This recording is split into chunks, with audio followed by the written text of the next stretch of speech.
Muy buenas tardes, ¿cómo están? Bienvenidos a Puntos de Vista. Qué gusto que sea viernes. Tenemos programa para hoy, muchos temas para hablar. ¿Cómo estás, Fer? Buenas tardes. Bien, ¿cómo te va, Diego? Bien, bien. Un viernes que fue muy intenso ahora en cuanto a la información. Sí. De hecho, Cámara de Diputados un viernes ya llama un poco la atención, ¿verdad? Claro, finalmente no hubo una solución, una sesión para las personas con discapacidad que buscaban revertir el veto del Poder Ejecutivo sobre aquel proyecto que buscaba subsidiarlos. Así mismo. Cuando el Ejecutivo o la bancada oficialista quiere, sacan las cosas rapidísimo, ¿verdad? Cuando les interesa en serio. Claro. ¿Verdad? Sí. O sea, podemos deducir que esto no era del interés, por más que hablen de que hay un nuevo proyecto y que la plata, pero realmente cuando quieren las cosas las sacan contra viento y marea. Así es. Esperemos realmente que llegue una solución rápida, por sobre todo para personas con discapacidad. Imagínate, decíamos hace unos días, con lo complicado que ya es de por sí transitar en Asunción, en cualquier otra ciudad que no está preparada, que no es inclusiva para las personas, principalmente cuando hablamos de alguna discapacidad física. Tener que pasar por eso y a la vez llegar hasta el Congreso para ver cómo los representantes del pueblo no dan quórum a una sesión o por lo menos no dan la cara para decir por estos motivos no vamos a aceptar este tipo de proyectos que subsidia a este sector de la población, da muchísima más pena. Así mismo, bueno, tenemos agenda por ese lado, también hay novedades políticas, también surgían este día que estábamos comentando, Fernanda. Sí, señor, la información de último momento es la destitución del viceministro Federico Mora, el viceministro de Educación Superior. Llama la atención porque había tenido mucho protagonismo en varios temas. Incluso había hablado en algunas cuestiones donde esperábamos de repente reacciones del ministro. Era Mora el que hablaba y hoy apareció un comunicado oficial que estamos compartiendo con ustedes en pantalla. El Poder Ejecutivo ha resuelto en la fecha dar por terminadas las funciones del doctor Federico Mora como viceministro de Educación Superior del Ministerio de Educación y Ciencias. Así es, y en su reemplazo asume de forma interina el señor David Velázquez Seifergel. Es lo que ha publicado en este caso el Poder Ejecutivo hace minutos nada más. Decían, el gobierno afirma o reafirma su compromiso con la educación de todos los paraguayos. Es lo que han indicado en medio de la destitución que se da en medio de algunas cuestiones de las cuales se hablan, no de manera oficial, algunas denuncias que estarían pesando aparentemente contra Mora. Así mismo, y como decía Fer, nomás yendo a lo anterior, David Velázquez ya es viceministro y va a ocupar por de pronto también la oficina de Mora entonces, o las funciones de Mora, mejor aguardando seguramente el nombramiento. Quizá la llegada de Santiago Peña en su gira. Claro. Que recién vuelve el 27. 27, sí, señor. Falta todavía. Y veremos si es que el Poder Ejecutivo se pronuncia acerca de los motivos por los cuales, de manera oficial, que informen. Porque hay rumores, pero no hay nada confirmado. Sí, nada oficial, pero hablan de una denuncia de índole familiar que involucraría a Federico Mora. Reiteramos, esto es una versión absolutamente no confirmada todavía. Se desconocen los motivos que han llevado a que el Poder Ejecutivo termine removiendo a Federico Mora. Por lo menos la versión oficial no la tenemos. Así mismo, llama la atención en el momento también no estando acá el presidente de la República, por ejemplo, porque creo que Mora, sin lugar a dudas, era un hombre importante dentro del MEC y un hombre importante dentro del gobierno. Así que esta es novedad de la jornada. También queríamos comentar para arrancar nuestro programa 19:08. Así es, señor. Ahora cambiamos de tema. Vamos al tema que queríamos tocar ya desde un inicio, hablar de salud, por sobre todo vinculado y mirando a nuestros niños, Diego. Así mismo debería ser prioridad siempre y queremos saber cómo estamos en el tema y qué hace falta también para mejorar en el sector. Un sector que hemos visto muy vulnerable en algunos aspectos, con algunos problemas graves también de infraestructura en algún momento. Así que es un trabajo que tenemos que hacer también nosotros desde el punto de vista de la denuncia. Sí, señor. Niños con cardiopatías congénitas, es decir, con algún tipo de problemas del corazón. Por eso es que ya queremos saludar a nuestras invitadas que nos acompañan en esta tarde-noche, la doctora Soledad Álvarez. Ella es cardióloga pediatra en el Hospital Acostaño. ¿Cómo le va, doctora? Gracias por venir. Buenas tardes, ¿cómo están? Gracias a ustedes por la invitación. Gracias, Buenas tardes a la audiencia también. Muy amable. Gracias. Y también nos acompaña Karen Leguizamón en otra faceta, porque la solemos tener para hablar de otros ámbitos, pero en este caso la tenemos como vicepresidenta de la Fundación CESI. ¿Cómo le va, Karen? Sí, buenas tardes, gracias también por la invitación y buenas tardes a toda la teleaudiencia. Hoy nos toca hablar de otra cosa. Claro, ¿qué es la Fundación Ceci, Karen? En la Fundación Ceci es una fundación que había fundado en el año 2010 la doctora Nancy Garay, quien es jefa de cardiología, es la médica, es la doctora cabecera en el Acostañú, todo lo que respecta a cardiología, ¿verdad? Lastimosamente por cosas de la vida, ¿verdad? Me tocó pasar una situación familiar que mi propio hijo fue diagnosticado en el mes de diciembre. Le dije a la productora, no quiero llorar, yo hoy no estoy más para llorar, ¿verdad? Después de 5 meses tengo que superar, ¿verdad, doctora? Él estuvo en la terapia de la Acostañú, fue muy bien atendido por todo el plantel médico, en especial porque ahí la Acostañú pues tienen varios departamentos, está cardiología, está neurología, ¿verdad? Vuelvo a repetir, por cosas de Dios, digo, yo me tocó ir ahí y conocí de cerca el grupo de familia, ¿verdad? También de padres, pero también amigos, conocidos, enfermeras, doctores que hacían un grupo que se llamaba Amigos de Cardio, ¿verdad? Empezó todo así. Y después me enteré yo que la doctora Nancy en algún momento ella hizo un cimiento, una buena base que fue la Fundación Ceci, ¿verdad? La Fundación del Centro Especializado en Cardiología Infantil, por eso es Ceci, en el año 2010. Como bien saben, ella tuvo que viajar a congresos, se metió de llena en lo que fue el departamento, porque el departamento de cardiología de la Acostañú básicamente fue también ella quien fundó, ¿verdad? Entonces ella se direccionó a salvar vidas, como hasta hoy día está haciendo desde hace 35 años. Entonces dejó la fundación a cargo de un grupo de padres, quienes hasta que vino la pandemia pudieron trabajar. Después, lastimosamente, vino la pandemia y no solo a la fundación afectó. ¿A quién no le afectó la pandemia, verdad? Claro. Entonces ahí fue donde medio que costó, ¿verdad? Otra vez levantar y a Dios gracias, hoy tenemos la voluntad de muchos padres, muchas personas. Estoy también yo hoy y agradezco la confianza de los padres de familia.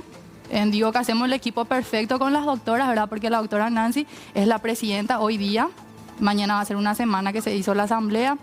Ella salió electiva, yo también gané, o sea, por unanimidad prácticamente de todos los padres presentes. Y digo que somos el equipo perfecto acá junto con las doctoras y los padres, porque la doctora Nancy junto con la doctora Sole y todo el plantel médico a dedillo te manejan la salud, ¿verdad? Claro. Y yo... se apoyan entre los padres. Y nosotros entre los padres nos apoyamos en buscar recursos para que a los niños no les falte nada. Es decir, siempre el Ministerio de Salud, y me tocó vivir en carne propia, la parte costosa, los medicamentos costosos, ellos proveen, porque hay que decir la verdad, proveen, pero la mayoría de los pacientes son niños con familias que vienen del interior, que, por ejemplo, hay un albergue que es solo para las madres, pero los padres no tienen dónde quedarse. Claro, hay un gasto más. Sí, y encima los padres dejan de trabajar. Claro. A mí me pasó, ¿verdad? Yo durante que mi hijo estuvo en la terapia, mi marido y yo estuvimos ahí. Claro. Pero los que vienen del interior no tienen la misma posibilidad que de repente yo tuve. La vida continúa con otros hijos, con la familia. ¿Entendés? Ellos dejan todo y vienen acá. Entonces, es ahí donde está la Fundación Ceci. ¿Y cuántos padres son los que forman parte de la Fundación? Y en este momento somos más de 200 padres. Bastante. ¿Cómo es la cuestión cardiológica en niños? Estamos hablando de una población importante, doctora, en cuanto a cantidad, digo. Sí, actualmente se hacen más diagnósticos, entonces se escucha más sobre este tipo de ¿hay mejoría en los diagnósticos? Hay mejoría, sí. Antiguamente era más difícil acceder a este método diagnóstico, ¿verdad? Hoy en día es más fácil, ¿verdad? La ecocardiografía es el método doble estándar, decimos nosotros, para el diagnóstico. Es un método no invasivo. Igualmente el pediatra es el que siempre sospecha una cardiopatía y es el que deriva en este caso al paciente. ¿Cuáles son las cardiopatías más frecuentes en nuestro país? Hay un promedio, estadísticamente se calcula que aproximadamente de 1000 recién nacidos vivos, 8 a 10 van a ser cardiópatas. ¿Eso es a nivel mundial? Sí, a nivel mundial, estadísticamente. Nacidos vivos. Sí, aproximadamente 8 a 10. ¿Y eso de ese y serían 80 niños más o menos, ¿verdad? Pero de esa cantidad de pacientes, otra vez, la mayoría no son cardiopatías muy complejas, ¿sí? El 1% a través de esas cardiopatías muy complejas son las que requieren un tratamiento de urgencia, pero al nacimiento, al primer día, al segundo día de vida, requieren una intervención, ¿verdad? Una cirugía cardíaca para poder sobrevivir. ¿Y cuáles son las enfermedades más frecuentes vinculadas a las cardiopatías? Cardiopatías en general, ¿verdad? Sí. Y otra vez hay diversas dolencias. Las cardiopatías nosotros podemos dividir, o sea, para entender un poco así, en las congénitas, que son las enfermedades, las patologías cardíacas del nacimiento, y las adquiridas, que con el tiempo se pueden presentar durante el crecimiento del niño, ¿verdad? Puede ser una infección, puede ser una infección del músculo cardíaco que se llama miocarditis, puede ser causante una infección viral o una infecciosa bacteriana, o algún otro tipo de patología que puede afectar el corazón. Sí. Y esas miocardiopatías, esas enfermedades adquiridas, pueden llegar a generar que un niño necesite un trasplante del corazón, por ejemplo, también. Sí. Igualmente las congénitas y las adquiridas pueden requerir como tratamiento alternativo al trasplante cardíaco. El trasplante cardíaco es el tratamiento final a un tratamiento médico, paliativo, o que se hizo durante en el caso de las congénitas, ¿verdad? Durante un tiempo. O sea, lo último a lo que se quiere llegar sería... Exactamente. ¿Cuántos niños necesitan o niñas necesitan tratamiento de ese tipo ya de trasplante? Para trasplante cardíaco, actualmente en nuestra lista del Hospital Pediátrico Niño Acostañú tenemos 4 pacientes en lista. ¿Y eso a nivel país puede ser más? ¿O está todo concentrado en el Acostañú? Concentrado en el hospital, porque somos el centro de... El gran hospital de... Sí, es el centro de trasplante de corazón, ¿verdad? Y en el caso de los niños y niñas, los donantes también tienen que ser niños. Generalmente, o sea, lo que nosotros siempre hacemos es calcular según el peso de nuestro receptor. El receptor es nuestro paciente, ¿verdad? Entonces el donante puede pesar hasta 2 kilos, a 2.5 veces más que el receptor. Okay. Puede ser un poco más grande. Si yo tengo un niño de 10 kilos, prácticamente tiene que ser otro niño, ¿verdad? De hasta 20-25 kilos. Si tengo un niño que pesa entre 50 y 60 kilos, sí, el donante podría ser un adulto.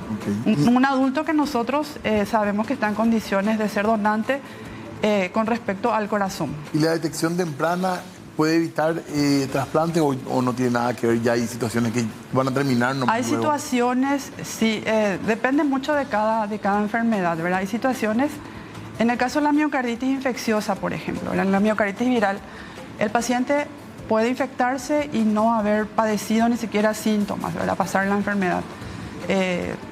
Podría también ser fatal y ser la miocarditis fulminante y fallecer. O se cronifica y es cuando el paciente presenta síntomas, ¿verdad? Y en ese transcurso se podría hacer el diagnóstico precoz, ¿verdad? Se puede tratar con medicación, podemos hacer el intento de la recuperación, y hay casos donde sí se recuperan, ¿verdad? Porque tenemos pacientes que han salido de lista de trasplante por recuperación, ¿verdad? También hay. Sí, que es el caso de Juan José, ¿verdad? Sí, Juan José fue un paciente, un niño que no nació. ¿Cuántos años tiene él? 11 años tenía en diciembre cuando se le detectó la miocardiopatía, y él fue asintomático. Él, incluso cuando yo le llevé al sanatorio, él no presentaba síntomas. Él nació sano, Karen. Sano, para mí, él, hasta ese día que yo le llevé al sanatorio, él estaba sano. ¿Tu vida era normal? Mi vida normal, ustedes veían, re normal era, o sea... ¿Y por qué le llevaste? ¿Por alguna situación? Yo le llevé porque justamente vinimos en un viaje a Foz, y famoso allá, hay peste, ¿verdad? Y él tuvo tipo así una arcada, parecía que quería vomitar, pero no vomitó nada. Y se le pasó, y él me dice: mami, soy una exagerada. Mi marido también me dijo que soy una exagerada, mi único hijo. Y yo le dije que igual, yo le iba a llevar al sanatorio a hacerse un control, ¿verdad? Me voy al sanatorio, incluso el doctor me vio con cara de exagerada, ¿verdad? Y después, al minuto, me dice: señora, tu hijo tiene que ingresar inmediatamente a la terapia, me dice. Él está a punto de sufrir un infarto. Y yo le miro así y le digo: doctor, imposible. A las 11 de la mañana en un sanatorio acá cerca. Sí. Una hora después viene la doctora, una cardióloga, y una hora después me dicen: tu hijo tiene 16% de funcionalidad del corazón. Nuestro entorno, ustedes se quedaron también todos en shock cuando no puede ser el hijo de Karen. Yo, que tanto le cuido a mi hijo, que me diga que el funcionamiento del corazón de mi hijo era 16%, el corazón dilatado. La imagen del corazón de mi hijo era un corazón que no cabía en el pecho.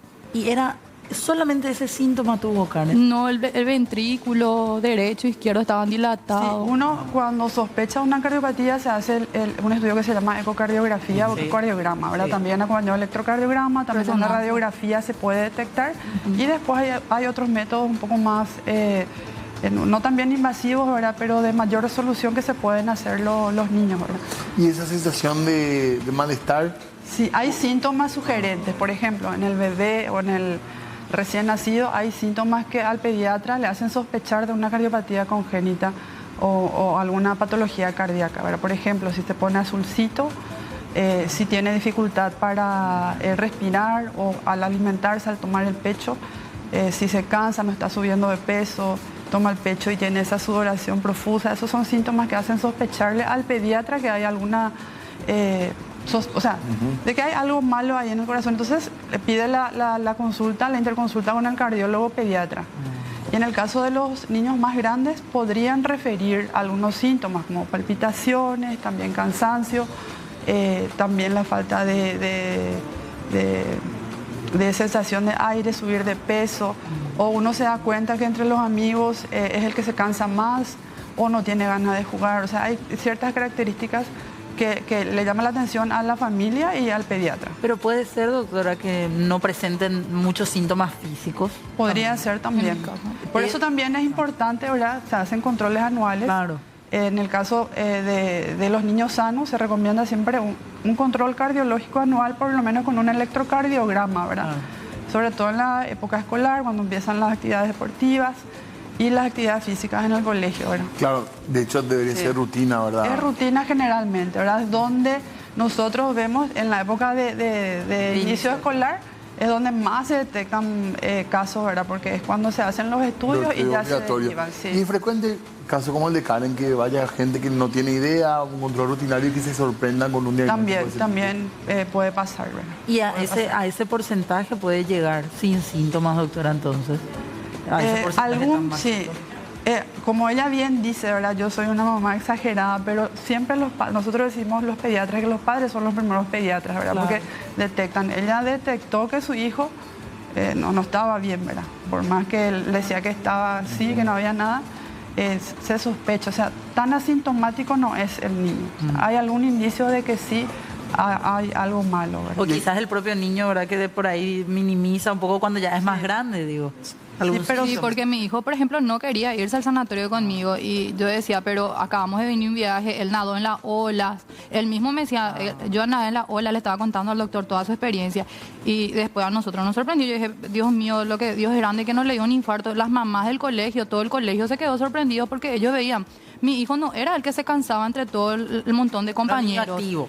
Sí, en todo momento fue activo y el día que yo le llevé y después me dicen otra vez, tu hijo necesita urgente un trasplante y es donde hacemos la campaña, esto y lo otro, él ya entra en lista de espera con prioridad, que ya le iban a conectar a un corazón artificial, o sea, fue una cosa que no le deseo pasar a nadie. Hoy me pongo en el lugar de Diana, la mamá de Bianquita, me pongo en el lugar de los otros padres que están también aguardando y lastimosamente la falta de concientización todavía para la donación de órganos, porque tenemos que mencionar de que la ley Anita ayuda mucho para lo que son, en lo que están necesitando una donación de algún, no sé, superior a 18 años, digo, ¿verdad? Para eso facilita mucho la ley Anita. Pero en el caso de los niños pediátricos necesitan donante pediátrico y de quién depende de la voluntad de los padres. Y es ahí donde... todavía hay un problema ahí de nosotros podemos entender, ¿verdad? Que es un momento muy doloroso, no es fácil. Claro. Siempre digo que salir a pedir un órgano es más aún el corazón, no es fácil, pero igualmente siempre apelamos, ¿verdad? Existe la condición de muerte encefálica o muerte cerebral en donde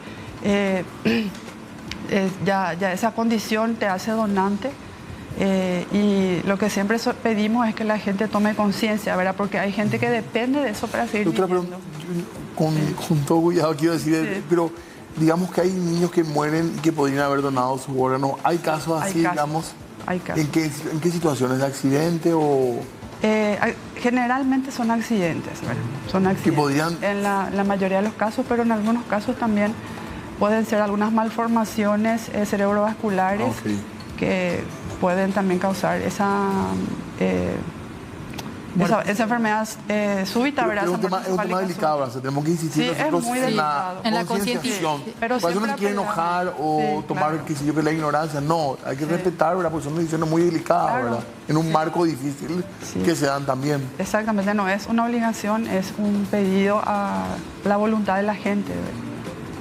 Nosotros queremos que eso entiendan la gente, que nosotros en el Hospital Pediátrico Niño Acostañú somos un centro donde desde el 2012 hasta la fecha tenemos 21 trasplantes hechos. En nuestra experiencia, los niños cambian su calidad de vida, siguen tomando medicación, siguen recibiendo cuidados, pero es notable el cambio de calidad de vida que tienen. ¿Y el presupuesto? ¿El tema de medicamentos es caro? Sí. La medicación que reciben los trasplantados es una medicación antirrechazo, le decimos nosotros, que tienen que tomar de por vida, ¿verdad? Eso provee el Instituto Nacional de Ablación y Trasplante, ¿verdad? Que depende del Ministerio de Salud. O sea, las familias no deberían de comprar. En general las familias no compran ningún medicamento. Okay. ¿Y en este momento son 4 los niños y niñas son que están 4 niños en nuestra lista del hospital, yo creo que también a nivel nacional, ¿verdad? Actualmente tenemos un niño de 16 años conectado a un corazón artificial desde el lunes, en espera ya de verdad de un donante. ¿Y en ese caso es más amplia la posibilidad? Sí. Del donante, digo. Sí, cuando el niño es mayor, la posibilidad se amplía, así como dijiste, porque existen más donantes, ¿verdad? Es más difícil encontrar un niño donante y dentro de eso otra vez, lo difícil es que los padres digan que sí, ¿verdad? ¿Y cuántos corazones, o sea, no sé si son varios aparatos o dispositivos de corazón artificial, como les conocemos, que tienen en el hospital? ¿O es uno solo? Nosotros actualmente tenemos un equipo. Un equipo. Siempre tiene un backup porque tenemos que pensar que ese equipo puede también sufrir alguna falla, ¿verdad? Entonces siempre hay un backup disponible para eso. Y tenemos otro tipo de asistencias también de corto plazo, ¿verdad? Que actúan también como ¿Cómo continúa la historia de ustedes, Karen? ¿Le diagnostican a tu hijo? ¿A priori necesitaban también un corazón? Sí, nosotros, a mi hijo fue todo rápido, necesitamos resonancia, a Dios gracias. Por eso es que me metí de llena en el tema de la fundación, ¿verdad? Y vuelvo a repetir, en los doctores, la doctora Nancy, la doctora Sole y los demás doctores, la parte médica. Y yo la parte económica que siento, que sentí en carne propia, porque yo, como dice Juan José, mami, nos fuimos en la Costa New y vimos muchas cosas. O sea, no las necesidades dentro del hospital, sino las necesidades familiares, ¿verdad? Porque nos volvimos familia entre los padres también de los pacientes, ¿verdad? Y es ahí donde yo dije, tengo la bendición de poder haberle hecho a mi hijo una resonancia urgente, de haber podido enviar sus laboratorios de sangre a los Estados Unidos de forma urgente, porque todo eso ayuda para que puedan también los médicos tomar la decisión de qué medicación y tratamiento darle, ¿verdad? Si vos sos, por ejemplo, el laboratorio de Estados Unidos, eso no paga el Ministerio de Salud, ¿verdad? ¿Cuánto sale? Sale $1,000. ¿Entendés? Y una persona que viene del Chaco, que viene de Caguazú, de Guairá, no tiene. Yo te digo porque me costó desde la asociación nuestra también ayudar. Ahora desde la fundación nos toca poder ayudar a todas las necesidades que puedan ayudar para que el niño, como dice la doctora, pueda ser diagnosticado de manera rápida, ¿verdad? Porque mientras más rápido se tenga el diagnóstico del niño, creemos que más rápido también se va a poder salvar la vida, ¿entendés? ¿Y cómo fue para que sepan finalmente, o para que pueda salir tu hijo de la lista de... En mi caso, a las 48 horas fue que se confirmó de que él necesitaba un trasplante, ¿verdad? Un viernes, recuerdo bien, un viernes, hasta la fecha, 6 de diciembre. Me dijeron a las 10 de la mañana, nos reunieron a su papá y a mí, nos dijeron que él necesitaba urgente un trasplante. Y empezamos nosotros, obviamente, los amigos, ¿verdad? Que se pusieron en campaña a buscar también donador, hacer también concientización, ¿verdad? Para que, como decimos, los órganos no van al cielo, ¿verdad? Yo, por ejemplo, anteriormente quiero contar más mi experiencia para la gente que no pasaron. Dios quiera que no pasen por la experiencia, porque yo, Karen, antes de que le pase a mi hijo lo que le pasó, fui una persona, y públicamente quiero contar, yo estaba negativa a la donación. Yo decía, cuando veía voy a pronunciar el nombre, no creo que la mamá se ofenda, Milan. Tanto se buscó el corazón para Milan, más de 1 año se buscó corazón para él, ¿verdad? Yo me veía en la tele y yo decía, Dios mío, qué difícil va a ser donar el corazón de tu hijo, ¿verdad? Yo no he de donar, así dije, te juro por mi vida que dije eso, yo no he de donar el corazón de mi hijo, dije. 15 días antes que Juanjo entre a terapia, Milan murió. Y ahí me tocó vivir. Por eso les pido a la gente que tome conciencia, no esperen a pasar por el zapato de una persona que pasó lo que yo pasé para darme cuenta. Y ahí es donde te respondo. Por eso es que tan a pecho me tomé este trabajo de poder ayudar a todos los padres médicos y a todos aquellos. Y les invito a todos a sumarse a la Fundación Ceci. Porque en serio, sanamos y salvamos corazones. Por eso es que me tomé muy a pecho, porque yo como primer objetivo y conjuntamente con todos los padres de la Fundación queremos llegar a ese objetivo de poder llegar al Ministerio de Educación y que desde las aulas se saque este tabú que yo también como profesional, porque mira que soy profesional también, ¿verdad? Y con todo y las profesiones que tengo, me negaba también a la donación de órganos y me di cuenta que la donación de órganos, ¿cómo se dice? El remedio de Juan José. Los órganos no van al cielo, ¿verdad? Y duele, como dice la doctora, duele estar de la parte del familiar que perdió a su ser querido, ¿verdad?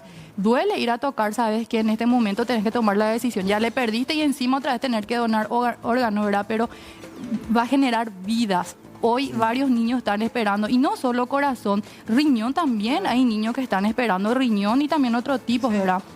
O sea, nuestro objetivo como fundación también es eso, ¿verdad? Claro. Después te vamos a pedir que nos cuentes cómo evoluciona después tu hijo la parte de esa, y también queremos hablar un poco de las necesidades también hoy para que la gente sea consciente de lo que hace falta en ese lugar. Pero hay que hacer pausa, ¿verdad? Sí, señor. Demasiado. No, totalmente. A mí me emocionó hasta las lágrimas. Todos estamos así. El relato de Karen. Les agradecemos a ambas que estén aquí. Queremos hacer una breve pausa y a la vuelta continuamos. Muy bien, noche de viernes estamos hablando de salud infantil, de la Costañú, de programas también de cardiología infantil. Sí, señor, en este caso hablando de niños que requieren muchas veces trasplantes o un tratamiento incluso complicado, largo, quizás hasta para toda la vida podríamos decir en los casos, doctora, en los que no requieren un trasplante del corazón. Hay niños que sí necesitan estar medicados toda su vida. Sí, dependiendo de la patología. Así como había mencionado antes, ¿verdad? Sí. Hay un porcentaje donde, mínimo por suerte, donde las cardiopatías, los problemas cardiológicos son un poco más complejos y requieren durante su vida hasta 3 cirugías como mínimo, otros estudios, otra terapéutica como cateterismos y medicación de por vida. Y otras patologías en donde con una intervención eso ya se resuelve. ¿Y este tipo de casos es también frecuentes en el Acostañú? Sí, a diario nosotros tenemos consultas. ¿Cuántas más o menos? Si hay que hacer un promedio por día. Por día tenemos como entre 40 y 50 consultas por día agendadas. Sí. Y después están las urgencias, en donde también nosotros asistimos, ¿verdad? Claro. ¿Y se garantizan los medicamentos? ¿En el hospital hay medicamentos para este tipo de problemas? Sí, tenemos medicamentos que sí provee el Ministerio de Salud, pero también otros con lo que nos contamos, y así es cuando nosotros dependemos de las ayudas de las fundaciones, ¿verdad? Y en el caso de IPS también alivia un poco lo que es la cantidad de gente que va a la Costañú, o es la Costañú sigue siendo por sobre IPS el lugar, digamos, de referencia. Sí, tenemos también pacientes que son asegurados de IPS que se van a ver una segunda opinión, o igualmente el trasplante cardíaco que solamente se hace en la Costañú. Nosotros tenemos y la mayor cantidad de casos manejan ustedes además, ¿verdad? Sí. Y en cuanto a prácticas, doctora, no sé si decir previas o ya para los niños, prácticas saludables para el corazón infantil, digamos. Sí, nosotros siempre recomendamos, ¿verdad?, hábitos saludables. ¿Qué serían? Desde el nacimiento prácticamente, primero el pecho materno, después cuando va adquiriendo los hábitos de la alimentación de olla familiar, ¿verdad?, que coman alimentos saludables. Siempre instamos a la actividad física, ¿verdad? Que los niños, inclusive los niños con problemas cardiológicos, con cardiopatías, pueden hacer actividad física. ¿Pero igualmente reducida o no? Sí, medida y siempre controlada, ¿verdad? Asistida por alguien más, pero sí, siempre instamos a que se muevan, a que hagan actividad física. Claro, porque hay un problema de sedentarismo también en la niñez, ¿verdad? Con el tema de las consolas y todo eso. Sí, eso aumentó mucho, el sedentarismo aumentó mucho los índices de sobrepeso, obesidad y todo eso. ¿Hay algunas cardiopatías que ya pueden ser detectadas durante el embarazo? Sí, se puede. Sí. ¿Con estudios específicos o con...? También con la ecografía, el ginecólogo al hacer la ecografía puede detectar que en el corazón hay algo anda mal, entonces también puede derivarle al cardiólogo pediatra. Hay cardiólogos pediatras que hacen ecocardiografía fetal, se hace la ecografía a través de la pancita de la mamá, y también se puede detectar ya de forma prenatal la cardiopatía congénita. ¿Hay alguna forma ya de tratar eso durante el embarazo o se espera el nacimiento? Generalmente se espera el nacimiento. Acá en Paraguay problemas cardiológicos no se tratan intraútero. En algunos países a nivel mundial, ¿verdad? Sí, se pueden hacer. No son muy frecuentes porque son de mucha mortalidad, le decimos, tanto para el feto como para la mamá. Entonces, siempre se espera que cumpla el tiempo de gestación, ¿verdad? Que sobre todo no sea prematuro, que nazca y se pueda hacer la intervención nada más nacer el bebé, ¿verdad? ¿Cómo fue el tema de tu nene, Karen? Estaban dando el diagnóstico, precisaban a principio un trasplante, pero no se llega a eso. Y realmente la doctora te va a poder explicar. Sí. Bueno, si no llega a llorar otra vez. Fuerza, Karen. Juan José, a él se le había detectado una miocarditis de origen viral, nosotros suponemos que fue, ¿verdad? Igualmente se fue haciendo varios estudios, ella ya mencionó que se hizo estudios inclusive en el extranjero, porque es muy importante también el estudio genético en este tipo de dolencias. Entonces nosotros, para complementar el diagnóstico hecho con la ecocardiografía y la resonancia, también usamos ese tipo de método de diagnóstico, ¿verdad? Para que podamos también llegar a un tratamiento adecuado. Y él estuvo internado, estuvo monitorizado, se estaba controlando a diario. Entonces, cuando el médico detecta mejoría, va cambiando la terapéutica o va adquiriendo esa terapéutica que vio que hizo que ese corazón mejore, ¿verdad? Sí. Entonces, y también si fue una infección viral, eso puede pasar. El corazón puede recuperarse. Se puede quedar con una secuela, sí, pero igualmente se hacen controles cardiológicos, toma medicación. Y con el tiempo, el cardiólogo pediatra puede ir disminuyendo la medicación. Pero la consulta fue clave acá. Sí. Esa consulta fue clave. Clave, sí. De la mamá exagerada. Sí, exactamente. Sí, porque ahí fue que me dijeron, si vos no lo hubieras traído a tiempo, claro, él hubiera hecho la famosa muerte súbita, ¿verdad, doctora? Muerte súbita. ¿Y ya le tratan ahora con medicación? Con la mínima medicación, tengo entendido que está Juan José. Él también ya está realizando deportes. O sea, él ya está... Él se va al colegio, gracias a Dios me tocó un grupo en el colegio de familias, ¿verdad? Como digo, Dios te da todo lo, ¿verdad? Porque los compañeros de colegio de Juanjo también, ¿verdad? Están acompañando la campaña, se prenden también para la fundación, los padres, los amigos. O sea, es un tipo así algo, un efecto dominó de la gente del mercado, de la asociación. Vuelvo a insistir, y discúlpenme, Diego y Fernanda, les vuelvo a insistir a la gente, por favor, les pido, únanse a la fundación. Ahora estoy yo como vicepresidenta, la doctora Nancy está como presidenta. Tenemos todo un plantel de espectaculares médicos excelentes como la doctora Sole y otros médicos, ¿verdad?, acompañándonos.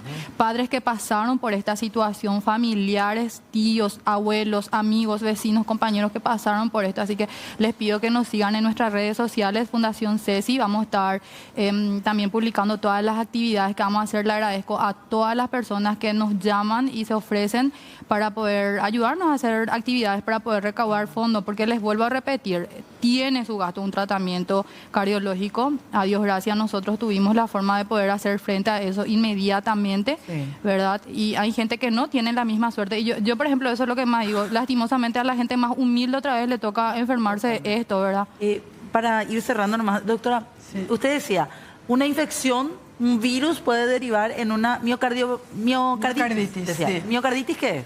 Es la inflamación del músculo del corazón. ¿Y cuáles son esas infecciones que un padre tiene que tener en cuenta y por ahí decir, bueno, le voy a hacer este control del corazón a mi hijo después? Yo quiero recalcar un poco que siempre, bueno, cuando el hijo se enferma, le llevan al pediatra y el pediatra puede detectar que hay algo, o sea, hace el interrogatorio de los signos, los síntomas y puede hacer el diagnóstico, sospechar.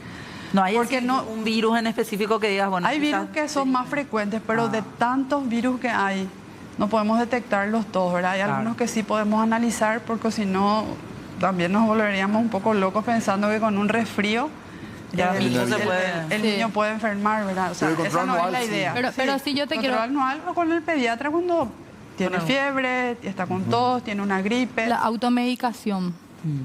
Eso es lo que tenemos que sacarnos también los padres, ¿verdad? La automedicación. Claro. Porque queremos automedicarle y o sea, eso era cosa de antes, digo yo, ¿verdad? La época de nuestra abuela, nuestra mamá que se automedicaban. Enchufaban. Cualquier cosa ya se curaba, ¿verdad? Sí. Lo que tomó el primo. Porque yo creo que después de todo lo que pasamos a nivel mundial, Nosotros habíamos hablado hace un tiempito y había también, aparte del tema de concienciación sobre la donación, estábamos hablando de la necesidad de un aparato para el hospital. El ecocardiógrafo, sí. ¿Y eso cómo está? Y está en proceso. Tenemos la promesa de la señora ministra, la doctora Barán, a quien agradezco que me recibió en su despacho y se comprometió, me dijo, obviamente a mí me dijo, no te voy a poder dar fecha, pero sí, ya está en proceso. Ella me explicó que por Itaipú se estaba haciendo porque en su momento el ecocardiógrafo incluía así tipo un paquete de equipos que se pedía, ¿verdad? Entonces ellos lo que hicieron fue desglosar, esa explicación fue la que me dio, ¿verdad? De desglosar por la urgencia que se tiene, ¿verdad? Y ahí es donde quiero mencionar justamente ese equipo que estamos pidiendo, ese ecocardiógrafo, ¿verdad? Es lo que también va a ayudar que cuando una persona esté embarazada también ayuda a detectar con mayor, o sea, es un poco más avanzado. Eso no hay hoy en el hospital, ese aparato. Nosotros tenemos un equipo de ecocardio. Quiero mencionar que estos equipos se van deteriorando con el pasar del tiempo, ¿verdad? Se vuelven también obsoletos. Y lo que nosotros siempre solicitamos que estos equipos sean sobre todo alta gama porque también nos ayudan un poco en la precisión de los diagnósticos. ¿Y se sabe cuánto cuesta? No sé si uno de los dos, un costo aproximado. Más de 2.000 millones, creo. Sí, de guaraníes. 300.000 a 400.000 dólares es el... Quiero aplicar tu teoría que recién dijeron cuando iniciaba el programa. Cuando hay voluntad del gobierno, todo se puede, ¿verdad? Totalmente. Yo creo que 2.000 millones de inversión para el Ministerio de Salud no es nada a comparación de no poder detectar la enfermedad, ¿verdad? Porque imagínate, yo así hacer los cálculos, conviene más detectar a tiempo la enfermedad que después estar curando con un tratamiento, ¿verdad? Y aparte le ayuda a los médicos, sí, claro que sí, le reayuda a ese equipo. Nosotros estamos esperando como si fuera al Papa en persona acá. Vamos a insistir entonces. Gracias, Diego, por hacernos acordar, te agradezco, gracias, Fer. Y vuelvo a decirle a la gente, por favor, que se una a nuestra causa para poder seguir ayudando, sanando corazones, salvando corazones, ¿verdad?, de la Fundación. Y muchísimas gracias también por todo el apoyo que me dieron durante estos 5 meses a todo el equipo de la producción de Canal 9. Muchísimas gracias. Y acá a las órdenes me pongo ya la camiseta como es mi compromiso, por más que Juan José, Dios quiera, y tenga su alta el día de mañana. Yo igual voy a continuar, ustedes me conocen, claro. Soy gente de palabra y continúo con los médicos, con todos los padres, y yo creo que vamos a llegar a buen puerto, porque hay ánimo, hay voluntad, y yo sé que ustedes también se van a sumar a la fundación, claro, ¿verdad, Fer? Claro. No vamos a acabar. No. Y vamos a insistir con el tema de donación también, claro, que es muy importante. Sí. Gracias a ambas. A ustedes. Gracias, doctora, por venir. Gracias, Karen, por la invitación. Gracias. Gracias. Tenemos que hacer una pausa. Breve y ya volvemos.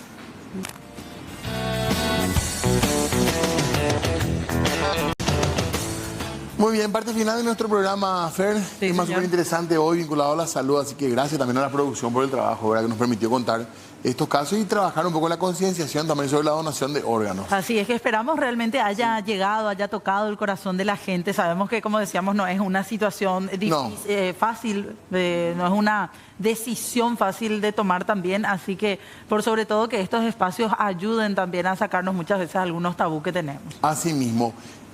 Tenemos que hablar todavía de algunos temas políticos que tenemos en la agenda antes de cerrar el programa de hoy. Miguel Prieto estuvo, en este caso el intendente de Ciudad del Este, presente en la Cámara de Diputados, habló con los legisladores opositores sobre el pedido de intervención a la comuna esteña. Él señaló que la Contraloría inventa cosas y también cuestionó al senador Basilio Bachi Núñez. Con esta información nos vamos. Nos vamos con esto, ya QAP. Este dictamen es criminal. Mentir en este dictamen ya es criminal.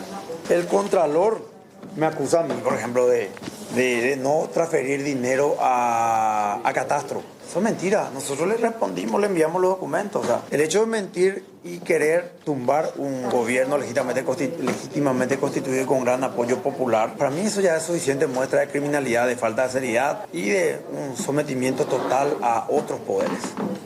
También escucho mucho que hay voces que dicen, el que nada debe, nada teme. ¿Y por qué le tienen miedo a una intervención? No, es que le tenemos miedo a una intervención. ¿Qué mayor prueba de valor que ponerse ante un sistema hegemónico, grande, con mucho más poder económico y con un Estado mucho más robusto? El presidente del Congreso es un charlatán. Si pasa diciendo estupideces, yo creo que ni en la próxima vida va a poder hacer la mitad de lo que nosotros hicimos en Ciudad del Este como gestión. Lo que pueda decir o no el presidente del Congreso a mí me resbala. Yo no tengo que agradarle, no tengo que resbalarle al intendente Miguel Prieto. Lo que piense, él lo que tiene que hacer es responder a las faltas administrativas por el cual está denunciado. Él tiene que responder por qué en pandemia se fue y compró víveres de tía Chela. Son 3.000 millones. Entonces, ¿dónde se fue a parar Miguel Prieto esos 3.000 millones? Eso tenés que responder. No decir que yo soy un charlatán. Él tiene que responder sobre los tapabocas de oro. Él tiene que responder sobre los vehículos eléctricos que están todos sobre tacos. Él tiene que responder las transferencias a organizaciones sin fines de lucro que después nos rindieron cuenta. Eso tiene que responder. Acá lo que piensa Bachi o lo que piensa Juan Pérez no importa.